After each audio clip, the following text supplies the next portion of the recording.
नमस्कार दोस्तों, Jharkhand coaching classes की यूट्यूब चैनल में आप लोगों का स्वागत है।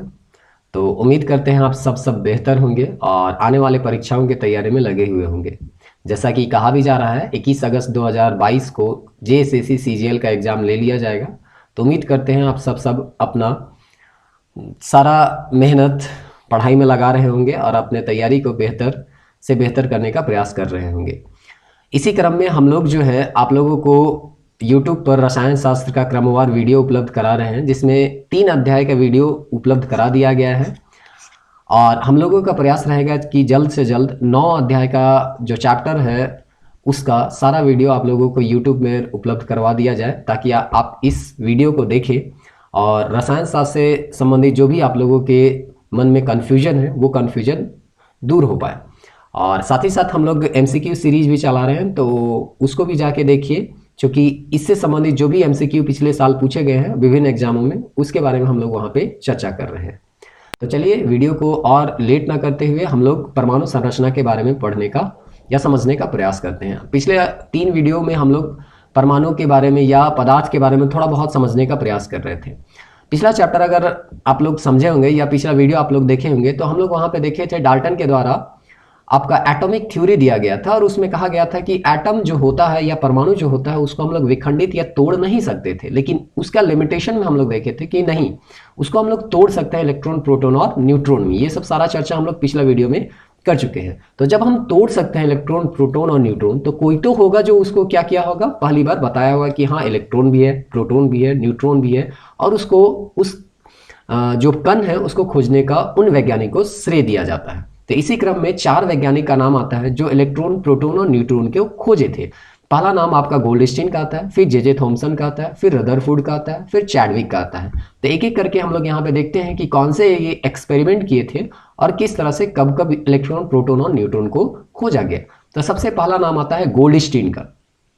गोल्डस्टीन एक एक्सपेरिमेंट करते हैं सीआरटी ट्यूब में, जिसमें यहाँ पे ट्यूब के अंदर जो रहता है यहाँ पे हाइड्रोजन गैस को बहुत ही निम्न दाब पे यहाँ पे रखा जाता है बस, और वोल्टेज को यहाँ पे बहुत हाई रखा जाता है, लगभग 10,000 वोल्ट का यहाँ पे वोल्टेज पास किया जाता है। तो यहाँ पे देखिए जो गैस रहता है उसको बहुत लो प्रेशर पे रखा जाता है और वोल्टेज जो रहता है बहुत हाई रहता है, 10,000 वोल्टेज यहाँ पे रहता है। अब यहाँ पे जब इस तरह का वोल्टेज को यहाँ पे शुरुआत किया जाता है तो यहाँ पे क्या देखा जाता है कि एनोड से एक प्रकार का किरण निकल रहा है, लेकिन ये तो आंखों से आपको बहुत स्पष्ट आपको पता नहीं चलेगा कि यहाँ पे कोई पार्टिकल निकल रहा है या नहीं निकल रहा है। इसीलिए इसके लास्ट में, इस ट्यूब के लास्ट में यहाँ पे जिंक सल्फाइड का यहाँ पे कोटिंग किया जाता है, जो कि एक फ्लोरोसेंट है। फ्लोरोसेंट सब्सटेंस कहने का मतलब क्या होगा कि यहाँ पे कोई कण यहाँ पे टकराएगा तो ये ग्लो करेगा, और ग्लो करेगा तो पता चलेगा कि हाँ यहाँ कोई चीज़, यहाँ पे कोई पार्टिकल्स जो है यहाँ पे टकरा रहा है।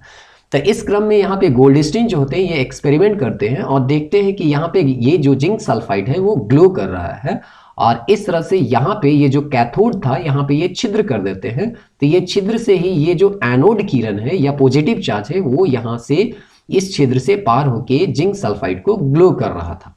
लेकिन वो उस समय यानी 1886 में इसको प्रोटॉन का नाम नहीं दिए, वो यहाँ पे उनको नाम दिए एनोड रे या कैनाल रे के तरह से, या पॉजिटिव रे के नाम से इसको उनको नाम दिया गया। बाद में रदरफोर्ड यहाँ पे आते हैं और रदरफोर्ड जो होता है, रदरफोर्ड अपना जो ये कैनाल रे रहता है उसको यहाँ पे प्रोटॉन के नाम से इसको पुकारते हैं 1920 में। तो इस तरह से इलेक्ट्रॉन जो खोजा जाएगा वो बाद में खोजा जाएगा, लेकिन इलेक्ट्रॉन से पहले ही प्रोटॉन का खोज गोल्डस्टीन कर देंगे 1886 में, जो कि एनसीईआरटी में भी दिया गया था। लेकिन यहाँ पे उनका नाम प्रोटॉन नहीं रखा जाएगा, उनका नाम उनके द्वारा कैनाल रे रखा जाएगा। बाद में 1920 में रदरफोर्ड इसी कैनाल रे को प्रोटॉन का नाम देंगे। तो इस तरह से अगर हम प्रोटॉन के संदर्भ में बात करें तो 2 वैज्ञानिक का नाम आता है, गोल्डस्टीन और रदरफोर्ड। गोल्डस्टीन प्रोटॉन का खोज करते हैं और रदरफोर्ड उसका नामकरण करते हैं। तो इस तरह से यहाँ पे 2 वैज्ञानिक का नाम जुड़ता है प्रोटॉन की खोज से।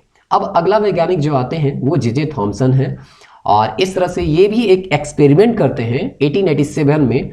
इसको भी हम लोग डिस्चार्ज ट्यूब एक्सपेरिमेंट के नाम पे यहाँ पे जानते हैं, जिसमें से यहाँ पे भी जो यहाँ पे सीआरटी ट्यूब रहेगा उसके अंदर का जो प्रेशर है वो बहुत मिनिमम रखा जाएगा, 0.001 mmHg रखा जाएगा, बट वोल्टेज बहुत ज़्यादा रहेगा, 10,000 किलो 10,000 वोल्टेज या आपका 10 किलो वोल्ट का यहाँ पे वोल्टेज रहेगा से लेके आपका 20,000 या 20 किलो वोल्ट के तौर पे यहाँ पे, यहाँ किलो हजार को ही लिखा गया है तो आप लोग इसको जान रहे होंगे। तो वोल्टेज बहुत ज़्यादा हाई रहेगा और इस तरह से यहाँ पे करंट को पास करवाया जाएगा। तो यहाँ पे देखिए आप, एक तरफ कैथोड है, दूसरा तरफ एनोड है। जब यहाँ पे इस तरह का यहाँ पे चार्ज को या एक तरह से इलेक्ट्रिसिटी यहाँ पास करवाया जाता है तो क्या देखा जाता है कि जे थॉमसन कुछ ऑब्जर्व करते हैं और इसी ऑब्जर्वेशन के आधार पे बताते हैं कि पार्टिकल्स जो होते हैं उसमें इलेक्ट्रॉन मौजूद होते हैं। तो यहाँ पे सबसे पहला ऑब्जर्वेशन उनके द्वारा जो किया गया उसमें कहा गया कि यहाँ पे कैथोड से एक लाइट निकल रहा था, जैसे कि इससे पहले एनोड से निकल रहा था, तो उसी तरह से यहाँ पे कैथोड से एक लाइट निकलता है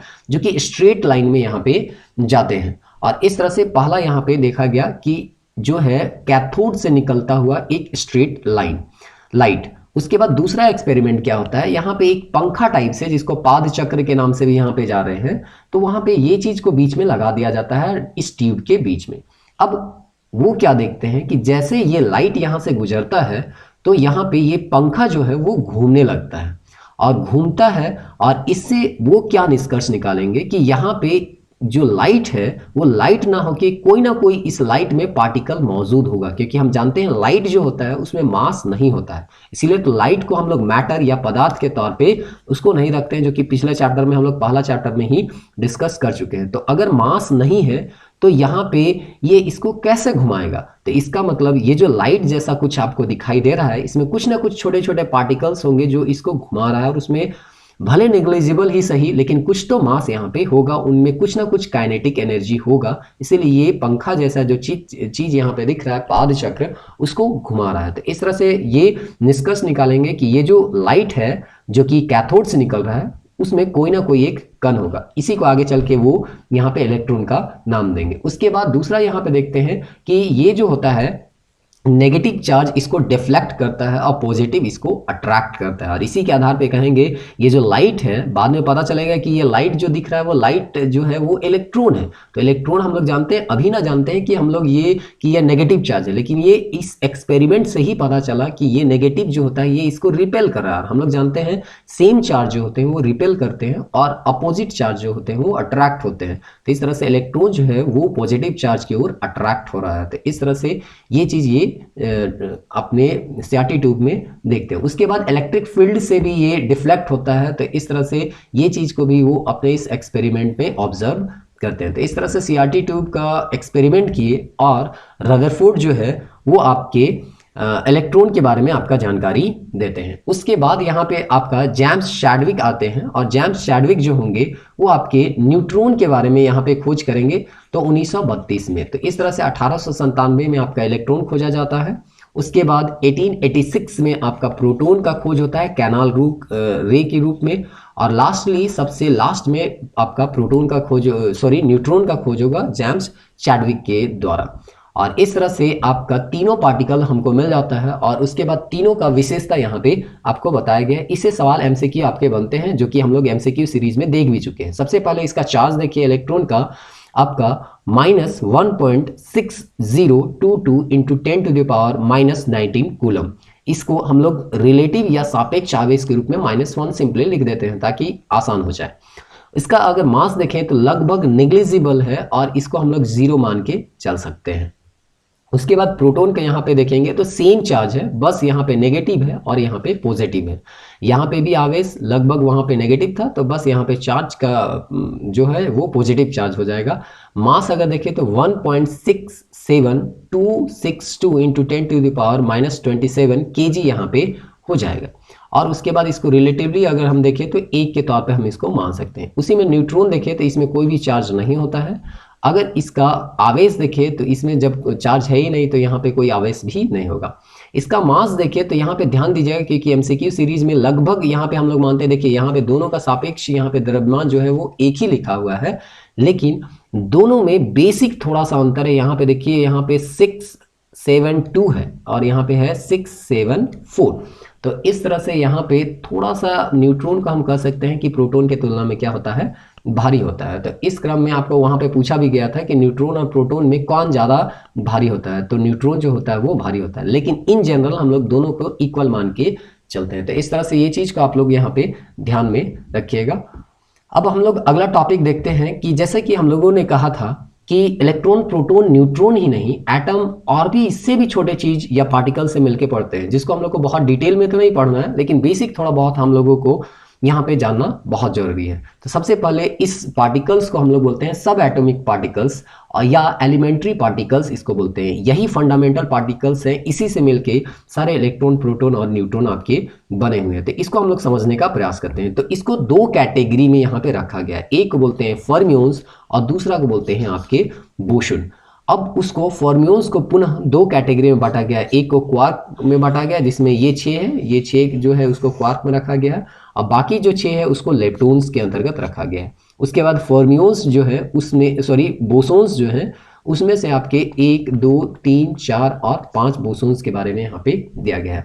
अब हम लोग यहाँ समझने का प्रयास करते हैं कि इन सब का काम क्या है, मैटर बनाने में इन सब का काम क्या है। तो कहा जाता है कि जो भी पदार्थ का निर्माण करते हैं, जो भी पदार्थ बनता है, वो इन्हीं 9 पार्टिकल्स से, जो कि फर्मियोन्स के अंतर्गत आ रहे हैं, उसी से मिलकर सारा मैटर का आपका निर्माण हुआ, सारा पदार्थ आपका बना हुआ है। अब यहाँ पे दिया गया है, अगर क्वार्क्स जो है वो अनस्टेबल माने जाते हैं, जनरली अनस्टेबल माने जाते हैं, वो से अकेले में आपको पाए नहीं जाते हैं, तो ये कंबाइन कर जाते हैं। तो 3 क्वार्क जब आपस में कंबाइन करेंगे तो इसको ब्रेयॉन्स के नाम से जानते हैं, और ये प्रोटॉन और न्यूट्रॉन इसके एग्जाम्पल है। अभी हम लोग उसको जस्ट तुरंत अभी देखने वाले हैं। और मेसोन हो गया जिसमें एक क्वार्क रहेगा और एक एंटी क्वार्क रहेगा, जस्ट अपोजिट, उसका जो प्रॉपर्टीज रहता है वो अपोजिट रहता है, तो उसको हम लोग एंटी क्वार्क कहते हैं। अब इसी के संदर्भ में अगर हम लोग यहाँ पे इलेक्ट्रॉन देखिए, यहाँ पे अगर आप ध्यान दे पा रहे होंगे तो यहाँ पे एक इलेक्ट्रॉन है जो कि लेप्टॉन्स के अंतर्गत आता है, फिर म्यून है, टाउ है, फिर आपका यहाँ पे न्यूट्रोनो है जो कि इलेक्ट्रॉन न्यूट्रोनो है। वहाँ पे आपका जब सेट हम लोग बना रहे थे तो वहाँ पे पूछा गया था कि न्यूट्रोनो जो है उसमें मास तो नहीं होता है लेकिन यहाँ पे स्पिन होता है, ऐसा करके सवाल यहाँ पे दिया गया था जो कि पिछले साल में पूछे गए थे। तो वो सेट वीडियो आप लोग देखिए, वहाँ पे हम लोग इससे संबंधित सवाल बना चुके हैं। तो इस तरह से ये स्टेबल होते हैं और आपस में कंबाइन नहीं करते, जैसे कि इलेक्ट्रॉन किसी के साथ कंबाइन नहीं करता, वो अब जनरली क्या रहते हैं, अकेले रहते हैं।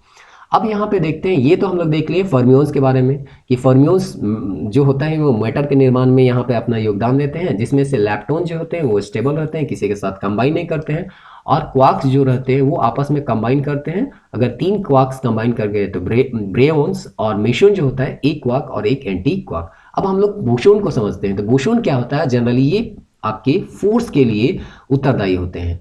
तो इस तरह से फंडामेंटल जो 4 फोर्स हम लोग पढ़ते हैं, उस चारों फोर्स के लिए यही आपके बोसोन्स पार्टिकल है जो कि आपके रिस्पॉन्सिबल होते हैं। तो इस तरह से हम लोग देखते हैं, अगर फोटोन और फोटोन के बारे में देखें तो ये इलेक्ट्रोमैग्नेटिक यहाँ पे आपका फोर्स जो है उसके लिए ये मतलब जिम्मेदार रहते हैं। जैसे कि हम लोग यहाँ पे अगर हम कहें कि लाइट जो होता है इलेक्ट्रोमैग्नेटिक वेव होते हैं, तो इलेक्ट्रोमैग्नेटिक वेव होते हैं, इसलिए तो उसको हम लोग कहते हैं फोटोन होता है। उसमें हम लोग लाइट को फोटोन पार्टिकल्स के रूप में भी क्या करते हैं, क्लासिफाई करते हैं। तो इस तरह से ये फोटोन होता है। तो ये फोटोन जो होता है इलेक्ट्रोमैग्नेटिक फोर्स होता है, तो वो जो है ये फोटोन जो है वो इलेक्ट्रोमैग्नेटिक फोर्स के लिए रिस्पॉन्सिबल है। दूसरा है जेड बोसोन, ये वीक फोर्स के लिए रिस्पॉन्सिबल रहता है, और इसी तरह से डब्ल्यू बोसोन भी वीक फोर्स के लिए रिस्पॉन्सिबल रहता है। स्ट्रॉन्ग फोर्स में आपका ग्लूओन्स रहता है, जो कि अभी हम लोग इसको थोड़ा सा समझेंगे। देखिए यहाँ पे प्रोटॉन है, प्रोटॉन में हम लोग यहाँ पे जैसे कि देखे थे ब्रेयॉन्स जो होते हैं वो 3 क्वार्क से बनते हैं, जैसे कि यहाँ पे अप क्वार्क्स है 2 और एक डाउन क्वार्क्स है। इन तीनों को आपस में जो बांधे हुए हैं वो जो फोर्स है वो ग्लूओन्स है। तो इस तरह से ये जो पार्टिकल्स है यहाँ पे फोर्स का यहाँ पे काम कर रहा है, जो कि इसको बांध के रखा है, और इस तरह से प्रोटॉन और न्यूट्रॉन का निर्माण करता है। यहाँ पे अगर देखेंगे अप क्वार्क है यहाँ पे 1 है, डाउन क्वार्क यहाँ पे 2 है। अगर इसका चार्ज यहाँ पे निकाला जाए तो देखिए अप क्वार्क का यहाँ चार्ज हो सकता है थोड़ा धुंधला यहाँ पे दिख रहा होगा, यहाँ पे आपका अप क्वार्क जो है यहाँ पे 2/3 यहाँ पे चार्ज है, और डाउन क्वार्क का चार्ज है -1/3। इसी को अगर हम सिंप्लीफाई करते हैं तो हमको रिजल्ट मिलता है 1, और इस तरह से हम कहते हैं कि इसका जो चार्ज होगा वो आपका 1 होगा। बट न्यूट्रॉन का अगर हम चार्ज यहाँ पे निकालें तो इसका चार्ज जो होता है वो 0 निकलता है। तो इस तरह से यहाँ पे ये सारा चीज आपको यहाँ पे एलिमेंट्री पार्टिकल के बारे में थोड़ा बहुत आपको इसके बारे में जानकारी होना चाहिए। इसी में एक चीज अभी छूटा हुआ है, जैसे ग्लूअन्स के बारे में यहाँ पे हम लोग देख रहे हैं, जो कि एक दूसरे से ये बांध के एक दूसरे को रखता है। यहाँ पे अभी तक ग्रेविटी जो फोर्स है, अभी तक इस तरह का कोई कण रिस्पॉन्सिबल नहीं मिला है, इसके बारे में खोज किया जा रहा है। अगर मिल जाएगा तो आप लोगों को कोई ना कोई करंट अफेयर के न्यूज में आपको पता चल जाएगा। तो इस तरह से एक पार्टिकल अभी तक हम लोग का बचता है हिग्स बोसून, जिसका नाम आप लोग सुने होंगे गॉड पार्टिकल के तौर पे, हिग्स बोसून। ये जो पार्टिकल्स होता है वो किसी भी मैटर को मास प्रदान करता है। मतलब कोई भी पार्टिकल जिसको मास मिल रहा है तो वो जो रिस्पॉन्सिबल होगा वो कौन होगा, हिग्स बोसोन होगा। तो इसलिए इसीलिए कहा जाता है लाइट में जो रहता है हिग्स बोसोन नहीं रहता है, वो केवल फोटोन रहते हैं, और इसीलिए लाइट में मास नहीं पाया जाता, और इसीलिए लाइट को हम लोग मैटर के कैटेगरी में नहीं रहते हैं। तो इसी हिग्स बोसोन को ही आपका गॉड पार्टिकल के तौर पे जाना जाता है। तो हिग्स बोसोन क्या करता है, किसी भी मैटर को मास प्रदान करता है। किसी भी पार्टिकल, कोई भी कण है तो उसको द्रव्यमान या मास उसको प्रदान करता है। तो इस तरह से ये सब सारा चीज हम लोग एलिमेंट्री पार्टिकल के बारे में थोड़ा बहुत बेसिक जानकारी हम लोग समझने का प्रयास किए। उसके बाद हम लोग देखते हैं मैटर वर्सेस एंटी मैटर। तो सबसे पहले यहाँ पे हम लोग देखे थे पदार्थ क्या होता है, पदार्थ और उसी का अपोजिट हम लोग यहाँ पे अगर हम कहें तो उसको बोलते हैं एंटी मैटर। इसमें होता क्या है कि जैसे यहाँ इलेक्ट्रॉन है, सेम चीज रहेगा, यहाँ पे देखिए यहाँ पे सेम मास रहेगा but opposite in electric charge and different quantum number. Quantum number यहाँ पे डिफरेंट रहेगा और इलेक्ट्रिक चार्ज जो रहेगा वो भी डिफरेंट यहाँ पे आपको देखने को मिलेगा। जैसे इलेक्ट्रॉन है, इसका अगर एंटी यहाँ पे आपका मैटर हम देखें तो ये पोजिस्ट्रोन होता है। आपको ये सवाल भी पूछा गया था कि इलेक्ट्रॉन का एंटी मैटर कौन है, तो पोजिस्ट्रोन है।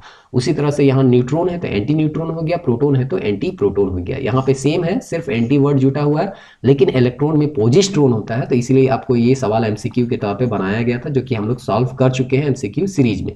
यहाँ पे देखिए सेम, यहाँ पे मास सेम होगा बट चार्ज और स्पिन जो होगा, यहाँ क्वांटम नंबर जो होगा वो दोनों का डिफरेंट होगा। तो इस तरह का एंटी मैटर के बारे में थोड़ा बहुत आपको आइडिया होना चाहिए। तो इस तरह से यहाँ पे इलेक्ट्रॉन का सिर्फ आपको याद रखना है पोजिस्ट्रोन होता है, बाकी सब में एंटी एंटी वर्ड जुटा हुआ है, तो इसको आपको याद करने में बहुत ज़्यादा परेशानी नहीं होगा। चलिए अगला टॉपिक हम लोग यहाँ पे समझते हैं परमाणु की संरचना, स्ट्रक्चर ऑफ एटम। तो इसको हम लोग नेक्स्ट वीडियो में समझने का प्रयास करेंगे ताकि वीडियो बहुत ज़्यादा लंबा ना खिंच जाए, और ये वीडियो आपको बहुत जल्द ही आप लोगों को उपलब्ध करा दिया जाएगा। तो देखते रहिए झारखंड कोचिंग क्लासेस के यूट्यूब चैनल। धन्यवाद।